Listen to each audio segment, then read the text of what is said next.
Hi everyone. आज मैं आपको बताऊंगी जो आपका परसों पेपर होने जा रहा है BPSC 132 जो कि इंडियन गवर्नमेंट एंड पॉलिटिक्स है। उसका जो पेपर होने वाला है उसमें कहाँ से ज़्यादा क्वेश्चंस आए जाते हैं। एक दो मैं आप यहाँ पे आपको 2 साल के क्वेश्चन पेपर्स दिखाऊंगी और इसके साथ साथ हम देखेंगे जो हमारे असाइनमेंट्स हैं पिछले कुछ 3 साल के, वो हम देखने की कोशिश करेंगे, जिसमें दोनों सेशंस के होंगे। आपका जुलाई भी होगा और ये जनवरी भी होगा। कुछ बच्चों को कन्फ्यूजन होगा कि जुलाई 2020 वाला तो वो आपको नहीं मिलेगा कहीं पे भी, क्योंकि तब बच्चों को प्रमोट किया गया था कोविड की वजह से। तो ये सीन है तब का। तो अभी अगर हम देखेंगे जो ये क्वेश्चन पेपर है आपका, ये 3 घंटे का होगा, 100 मार्क्स का ये पेपर होगा। 8 क्वेश्चन आएंगे, कोई 5 सवाल करने हैं आपको, और हर एक सवाल जो है वो आपको 500 वर्ड्स में लिखना है, यानी 4 से 5 पेजेस पे लिखना है आपको। और एक जो आंसर है उसके 20 मार्क्स आपको मिलेंगे। टोटल आपको 5 करने हैं। 2 सेक्शन हैं यहाँ पे, एक सेक्शन में से आपको 3 करने हैं, दूसरे में से 2 करने हैं। ये ज़रूरी है, ठीक है। अगर 5 नहीं कर पाते हो, 4 आपको करने पड़ेंगे, हर एक सेक्शन में से दो दो। अगर किसी में से एक करोगे, वो इन्होंने वहीं से बोला है कि ज़रूरी कोशिश करना कि आप कर पाओ ये, अगर आपको ठीक स्कोर करना है। तो ये इसकी हेल्प से आप कर सकते हो, जो इससे समझ आएगा आपको इंपॉर्टेंट क्वेश्चंस क्या है। यहाँ से ही आपके, अगर आपको मैं 3-4 चीज़ें दिखाऊंगी, फिर आपको यहीं से आपके जो पास होने के जो क्वेश्चंस है वो यहीं से आ जाएंगे। सबसे पहले जो ये क्वेश्चन है, ये आपका फरवरी जो 2021 है तब का ये पेपर है, ठीक है। यानी जनवरी 2020 में जिन बच्चों ने एडमिशन लिया था, ये उनका है पेपर, ठीक है। तो उनका फिर कोविड की वजह से लेट हुआ था एग्ज़ाम। तो पहला है यहाँ पे इन्होंने पूछा आपको लिबरल अप्रोच, जिससे हम इंडियन जो पॉलिटिक्स है उसको जो स्टडी करते हैं वो क्या है। फिर आपको बताना था जो मार्क्सिस्ट अप्रोच है, जिसे हम इंडियन पॉलिटिक्स को स्टडी करते हैं, उसके बारे में पढ़ते हैं, वो उसका क्या स्कोप है, उसको आपको डिफ़ाइन करना था यहाँ पे। फिर आपको जो हमारा कॉन्स्टिट्यूशन है उसके क्या इंपॉर्टेंट फीचर्स है, ठीक है, तो वो बताने थे आपको। उसके बाद आपको यहाँ पे चौथा सवाल जो है, यहाँ पे 2 दिए गए हैं आपको, दो जो है दोनों को 250 वर्ड्स में लिखना है, यानी 250 वर्ड्स में। तो पहले है फंडामेंटल ड्यूटीज़, फिर है Gandhian perspective and post modernism. जो पोस्ट मॉडर्निज्म की जो थ्योरी है उसको आपको डिस्कस करना है, और गांधीयन जो गांधी जी का जो पर्सपेक्टिव था, जो हुआ ना गांधीयन, जो ये पहले जो ये चैप्टर है इसमें पहले ही इन पे टॉपिक्स पे कुछ इन्होंने ज़्यादा फोकस किया था। और आप याद रखना, इस बार भी ये ज़्यादा इन्हीं पे फोकस करेंगे, ठीक है। इस बार ये थ्योरीज पे, जैसे हो गया लिबरल, मार्क्सिस्ट और गांधीयन, इसी पे फोकस करेंगे ज़्यादा, ठीक है। इस बार हो सकता है ये गांधीयन जो पर्सपेक्टिव है ना, उस पर ये 20 मार्क्स का सीधा सवाल पूछ लें। क्योंकि जो पिछली बार पेपर आया था ना, जो इन्होंने दिसंबर के बच्चों ने दिया था, इसके बाद जो दिया था पेपर, उस पर इन्होंने ज़्यादा बाकी जो टॉपिक्स थे उन पे फोकस किया था, इन पे नहीं, जो अप्रोचेस हैं इन पे ज़्यादा फोकस नहीं किया था। ये आपको याद रखना है। इसके बाद आपका सेक्शन 2 यहाँ पे पूछा था यूनियन लेजिस्लेचर जो होता है, जैसे लोकसभा, राज्यसभा, इसमें क्या क्या होता है, ठीक है, क्या क्या होता है इसके अंदर, कौन कौन होते हैं। फिर आपको बताना था जो प्रेसिडेंट है, जो हमारे प्रेसिडेंट हैं इंडिया इंडिया के जो प्रेसिडेंट है, अभी तो फीमेल प्रेसिडेंट है, तो उनके क्या एमरजेंसी पावर्स हैं। 3 एमरजेंसी पावर्स होती है, वो आपको अच्छे से डिस्कस करनी है। फिर आपको यहाँ पे कास्ट का जो बदलता हुआ नेचर है उसके बारे में आपको बात करनी है, ठीक है। क्या क्या हो रहा है फ्रीडम के बाद, जो है हमारे यहाँ पे कास्ट कैसे बदल रही है, क्या क्या चेंजेस आ रहे हैं, पहला भी आप इसमें कर सकते हो ऐड। फिर वापस से एक सवाल है यहाँ पे, 250 वर्ड्स का आपको लिखना है, एक जो है 250 वर्ड्स में आपको जैसे एंटी सेकुलरिज्म, इसके बारे में लिखना है। और फिर आपको फीचर्स ऑफ पीजेंट जो मूवमेंट्स हैं इसके बारे में लिखना है। तो ये हिंदी वाला आपका है, तो ये भी आप देख सकते हो। ये है आपके दिसंबर 2021 वाले जो बच्चे थे जिन्होंने अभी रिसेंटली एग्ज़ाम दिया उनका, ठीक है, जो आपसे पहले जिन्होंने एग्ज़ाम दिया था।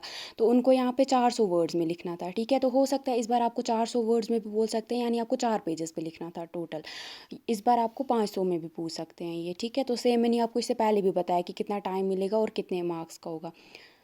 तो अगर सेक्शन 1 की बात करेंगे, यहाँ पे इन्होंने बोला था आपको जो कोर्ट्स जो है हमारे, जैसे सुप्रीम कोर्ट, हाई कोर्ट, इनके पास क्या क्या मेथड्स हैं जिनसे ये हमारे फंडामेंटल राइट्स जो हैं उनको प्रोटेक्ट करते हैं। उसके बाद यहाँ पे इन्होंने पूछा था जो directive principles of state policy हैं, ये कैसे हमारे जो कॉन्स्टिट्यूशन में गोल्स बताए गए हैं ना, जैसे सोशल, इकोनॉमिक, पॉलिटिकल जस्टिस को लेके, वो क्या क्या, कैसे हम डायरेक्टिव प्रिंसिपल्स के हेल्प से वो अचीव कर पा रहे हैं, या कैसे वो उसमें हेल्प कर रहे हैं। फिर आपको यहाँ पे पूछा गया था पार्लियामेंट्री जो मेथड्स हैं कौन कौन से, जिससे जो हम एग्जीक्यूटिव जो है उसको कंट्रोल में रख सकते हैं, ठीक है। जो पार्लियामेंट के पास क्या क्या ऐसे, लोकसभा राज्यसभा के पास ऐसे क्या पावर्स हैं, उसमें फिर प्रेसिडेंट भी आ जाता है, तो जिनसे वो एग्जीक्यूटिव यानी प्राइम मिनिस्टर जो उसका वो है, काउंसिल ऑफ मिनिस्टर्स है, उनको वो अपने अंडर मतलब अंडर नहीं, मतलब मैं कुछ कंट्रोल में, ज़्यादा वो पावर्स का मिसयूज़ ना करें, वो उससे बचा सकते हैं। उसके बाद आपको यहाँ पे 200 वर्ड्स में लिखना था एक एक के बारे, एक एक के ऊपर, यानी 150 पेज, 150 बोल रही हूँ, 1.5 पेज पे या 2 पेज पे। यहाँ पे पहला था आपका राइट टू कॉन्स्टिट्यूशनल रेमेडीज़ क्या होती हैं, और इस पे आपका यहाँ पे पार्लियामेंट्री कमेटीज़ के बारे में पूछा गया था। फिर सेक्शन 2 में अगर आप आते हो, यहाँ पे आपको बोला था सुप्रीम कोर्ट का क्या जुडिस्टिक्शन है, कि क्या क्या पावर्स इसके पास है, और क्या फंक्शंस को ये करता है, ये इनके क्या क्या फंक्शंस को ये परफॉर्म करता है। फिर आपको यहाँ पे पूछा गया है जो जेंडर बेस्ड मूवमेंट जो इंडिया में हुए हैं, वो किस बेसिस पे, क्या क्या उसका नेचर क्या था, उसका क्यों हुए थे, क्या वो मांग रहे थे। फिर है आपका यहाँ पे आपको जो पीजेंट मूवमेंट्स जो इंडिया में हुए हैं, वो उनका क्या नेचर था, क्या फीचर्स थे, तो इसके कुछ एग्जांपल्स बताने थे आपको। फिर वापस से 200 वर्ड्स पे, सेम यही पैटर्न रहेगा आपका पेपर का, ठीक है। क्वेश्चंस यहाँ से भी एक दो आ जाएंगे, बट एक क्वेश्चन तो आ ही जाएगा, या दूसरा उसके रिलेटेड आ सकता है, मतलब समझो आप, थोड़ा इंटरकनेक्टेड क्वेश्चंस आएंगे। उसके बाद है यहाँ पे constitutional provisions for welfare of scheduled tribes, ऐसे क्या क्या कॉन्स्टिट्यूशनल प्रोविजंस है हमारे यहाँ पे, जिनसे हम शेड्यूल्ड ट्राइब्स जो हैं उनको उनके अच्छे के लिए काम कर सकते हैं, वेलफेयर के लिए। उसके बाद नक्सलबरी जो मूवमेंट है वो क्या है, कहाँ से इसका ओरिजिन हुआ, कहाँ से ये आया, कहाँ तक फैला, और क्या इम्पैक्ट पड़ा हमारे इंडिया पे इसका, तो ये आपको बताना है। फिर आपका यहाँ पे ये जो हिंदी मीडियम के बच्चे हैं उनके लिए, तो ये आपका, अभी मैं आपको कुछ असाइनमेंट्स दिखाऊंगी, वो आप ये सब लेके आप उसको प्रैक्टिस करोगे, और ये क्वेश्चंस देखोगे आपने किए हैं कि नहीं है, क्योंकि यहीं से आपके 3 से 4 क्वेश्चंस आराम से यहीं से आ जाएंगे। ये आपका जुलाई 2019 और जनवरी 2020 के जो बच्चे थे उनके लिए, तो यहाँ पे पूछा गया था लिबरल और मार्क्सिस्ट अप्रोच जो है, ये इन दोनों में क्या डिफरेंस है, ठीक है, जैसे हम इंडियन पॉलिटिक्स को स्टडी करते हैं। फिर आपको यहाँ पे पूछा गया था जो गांधीयन अप्रोच है, उससे उसके क्या कोर एलिमेंट्स है, क्या क्या मेन चीज़ें हैं उसके अंदर, तो उससे याद रखना, इस बार ये इस पे मत सवाल पूछेंगे मोस्ट प्रॉबेबली, तो ये अच्छे से आपको करके जानना है। उसके बाद यहाँ पे फंडामेंटल ड्यूटीज़ जो है हमारे कॉन्स्टिट्यूशन में, वो क्या हैं, ठीक है, कौन कौन सी है। फिर आपको यहाँ पे जो स्टेट है वो क्या रोल निभाता है, कम्युनलिज्म जो होता है उसमें क्या स्टेट अपना रोल निभाता है।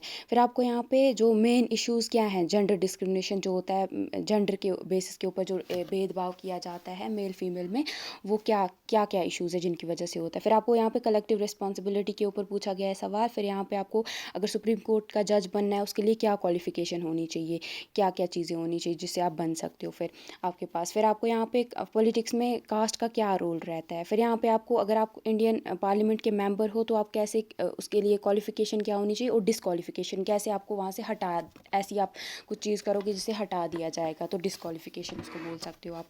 फिर यहाँ जो है हमारा मल्टी पार्टी सिस्टम जो इंडिया में है, उसमें क्या डेवलपमेंट्स उसके रिलेटेड हुए हैं इंडिया में, वो आपको करना है।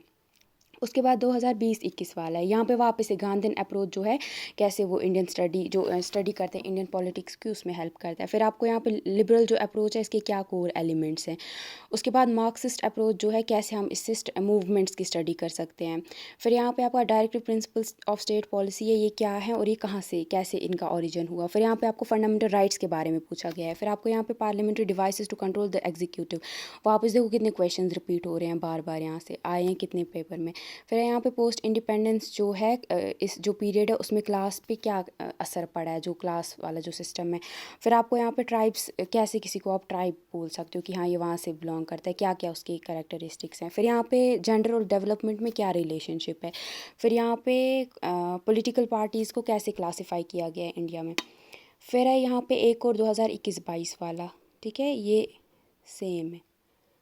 तो यहाँ पे आपके पास क्या, जो एक्सप्लेन जो पार्लियामेंट की क्या पावर्स हैं जिनसे हम कॉन्स्टिट्यूशन जो इंडिया का है उसको अमेंड कर सकते हैं, उस पर तब्दीलियाँ ला सकते हैं।